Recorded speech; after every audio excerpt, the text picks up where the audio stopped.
Hi friends, welcome to Anita Mumbai long.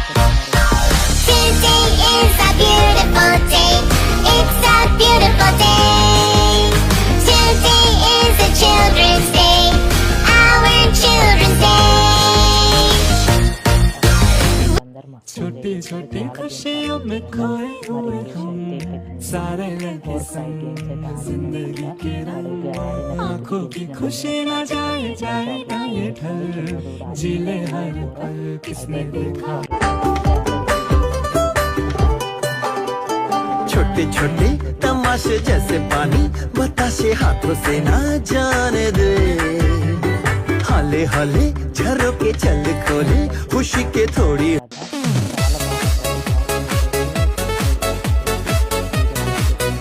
చూడండి, నచ్చితే like చేయండి, షేర్ చేయండి, సబ్స్క్రైబ్ చేసుకోండి. ఇట్లా స్కూల్కి వెళ్ళేటప్పుడు ఇలా రెడీ అయ్యి వెళ్ళారు మా పిల్లలు ఇద్దరు. కొన్ని పిక్స్ తీస్తాను. సబ్స్క్రైబ్